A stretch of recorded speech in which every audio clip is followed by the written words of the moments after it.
By the year 2035, the skyline of Manila Bay will be unrecognizable. We are currently pouring billions of tons of sand into the ocean to build massive smart cities and luxury islands. We are trying to build the next Singapore right on top of the water. New stars so bright on the edge of the night. One spark and the world begins again.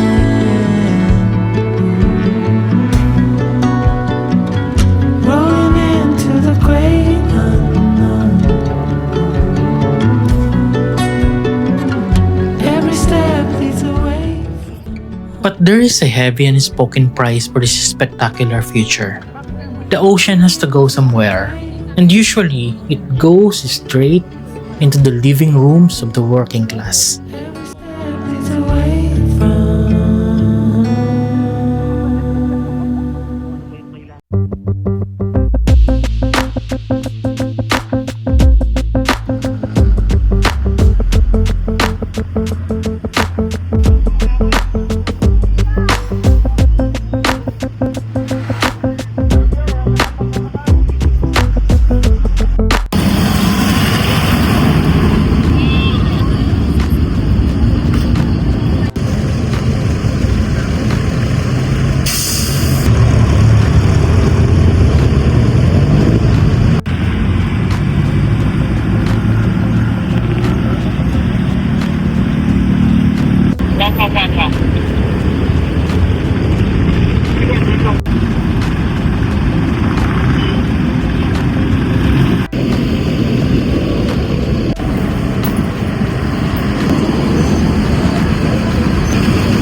Last episode, we walked the polished, exclusive streets of BGC.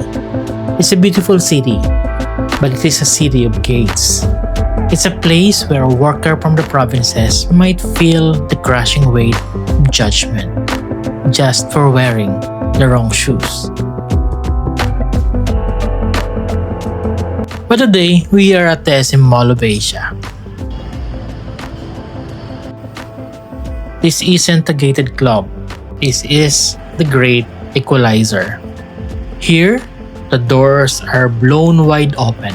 It is loud, this is sprawling, and it doesn't care how much money is in your pocket.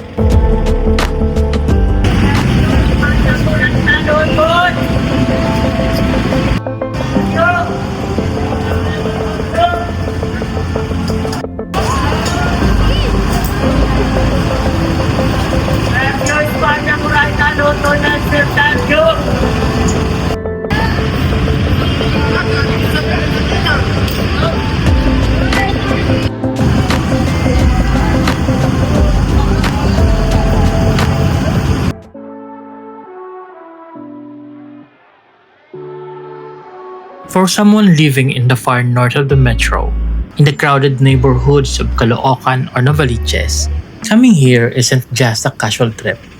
It is a pilgrimage. They endure a grueling, hours-long commute across a broken transport system just to reach this specific edge of the city. Why? Because this is one of the few places in the capital that actively welcomes them.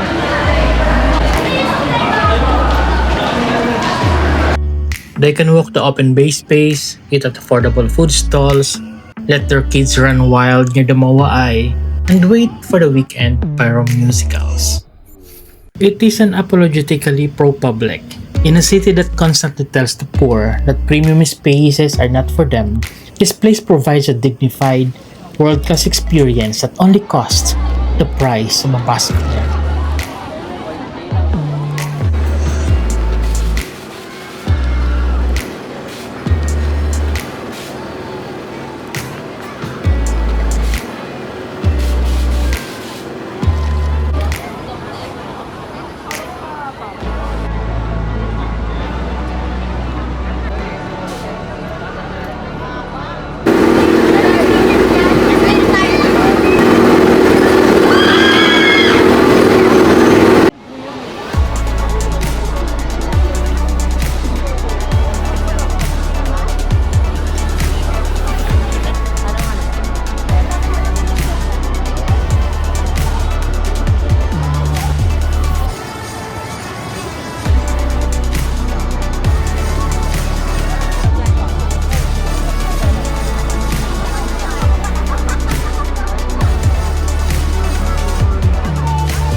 If you love sunset, this is definitely the place to be whenever you are in Manila. At the same time, it's just beside SM Mall of Asia, wherein you can have access to a lot of activities as well as food. So make sure to make this MOA eye or this part of your itinerary.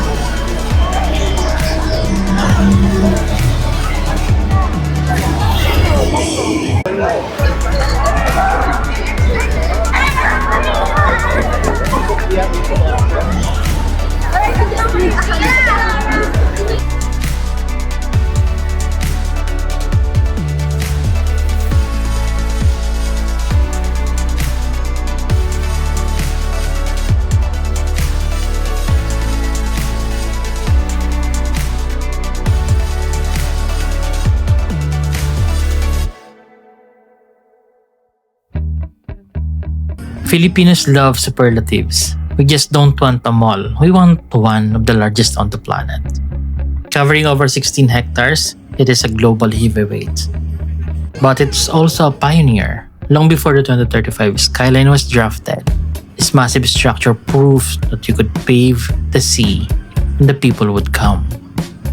Look at the map of what is rising from the water right now.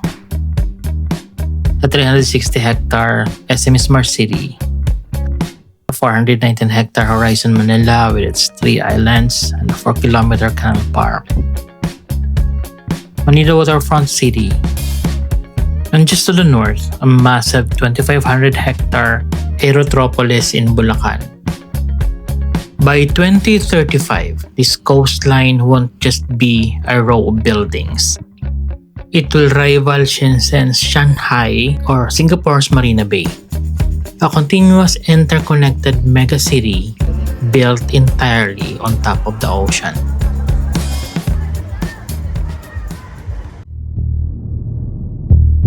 There's something I've been afraid to say as I watch this new smart city rise from the bay.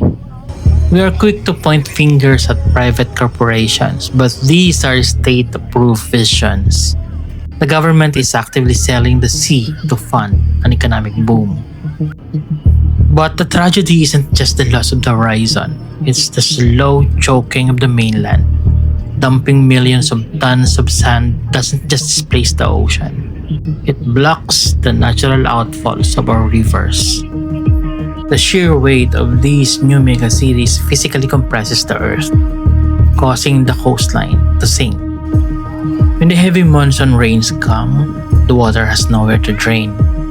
Couple that with flood control funds that are routinely pocketed by corrupt politicians, and you have a perfect storm.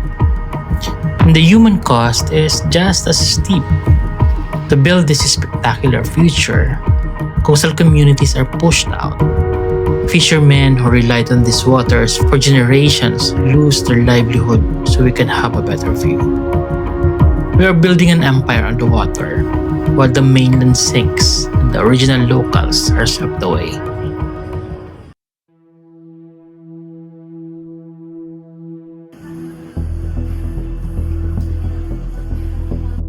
Since the actual shoreline is being pushed further and further away by new developments, the city has adapted. We've moved up. We take the glass elevators to a 55,000 square meter rooftop oasis. It is a fascinating, almost dystopian compromise. We destroy the natural coastline to build a concrete giant, and then we put artificial grass and manicured gardens on the roof of the giant to simulate the nature we lost. But as I walk through this rooftop park, I can't help but marvel at the resilience of the people here.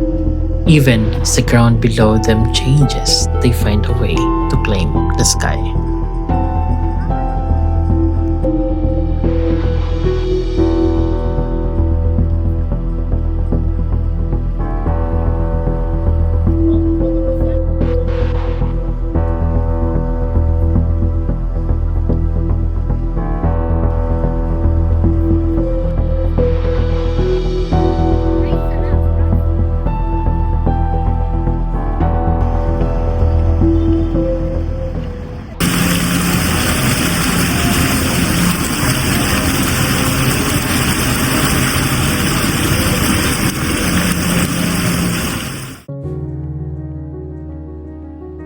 Look closely at the crowd of here. You'll find a mix of every background in the metro. Somewhere in this crowd might be a father who works 6 days a week on minimum wage. If you walk into a high-end cafe in BGC, you might be met with subtle stares or the cold shoulder of exclusivity. But here, leaning against the glass railing with his child, he is the king of the world. He isn't being rushed, he isn't being judged. The air conditioning of the mall cooled him down, and now the rooftop breeze is giving him peace.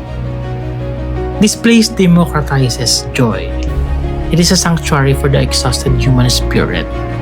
But as you look out at the water, you realize it's a heavy kind of joy. Because the artificial ground this father is standing on to find his peace is the exact same ground that cost the fisherman his livelihood. In a city this crowded, every square inch of happiness seems to come at someone else's expense.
As the afternoon fades, the performance begins.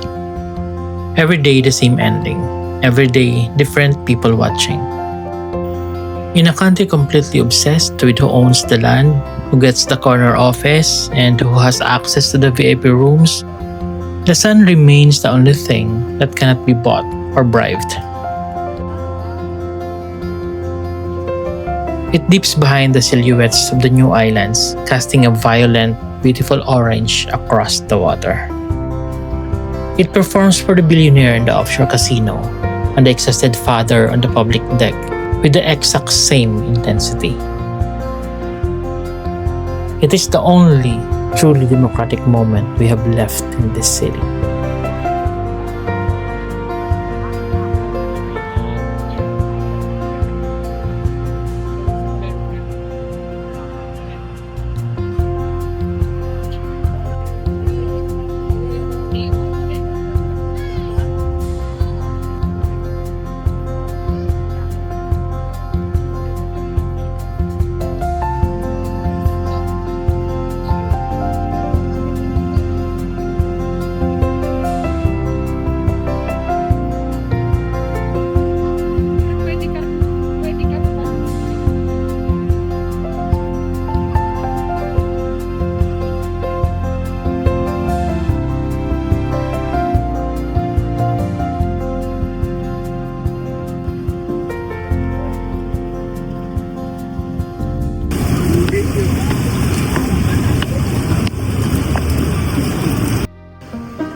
You know that I lie when I say that I'm fine, 'cause you know me like that.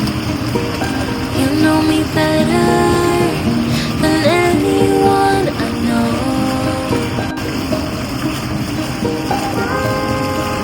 Yeah, you know I need space, a little time for myself when I'm stressed and upset. You know me better than anyone I know. Darling, we have been to hell.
this is forever.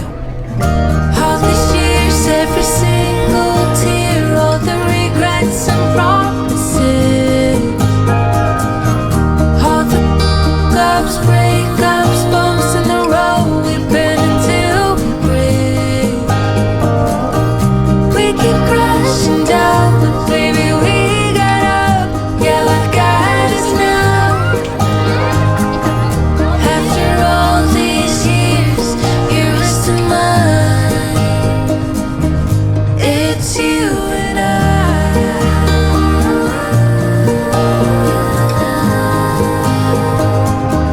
it's you and it's you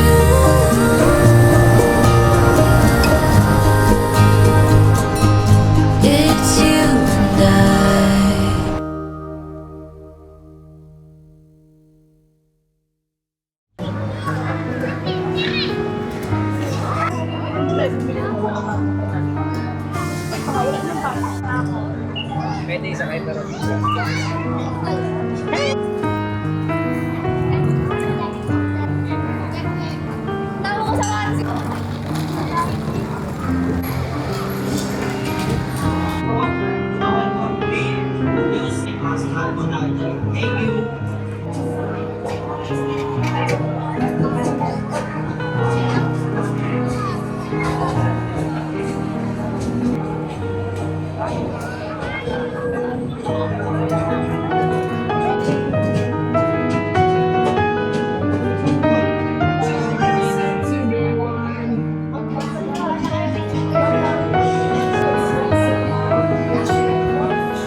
Ate, isang cheesy beef pinatubo.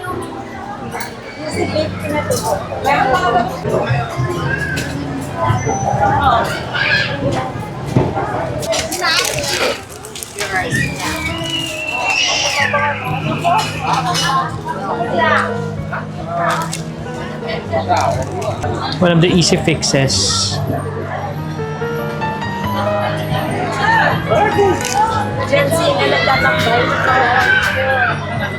So one of my favorites.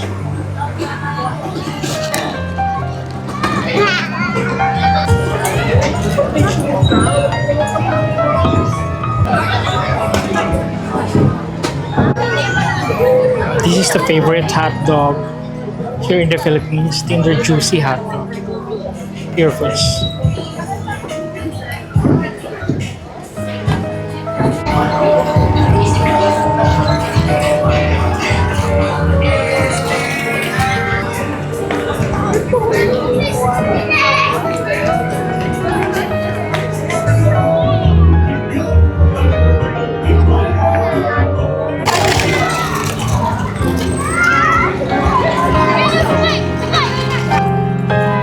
By 2035, Metro Manila will have a skyline that rivals the greatest cities in the world.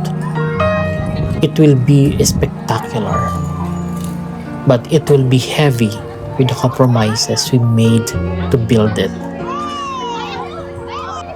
BGC showed us what a perfect, exclusive future looks like for the few. But this place shows us the messy, vibrant, and resilient reality of the many. You need the polished rules of the new cities to keep the economy moving, but you need this unapologetic, chaotic heartbeat to make the city worth living in.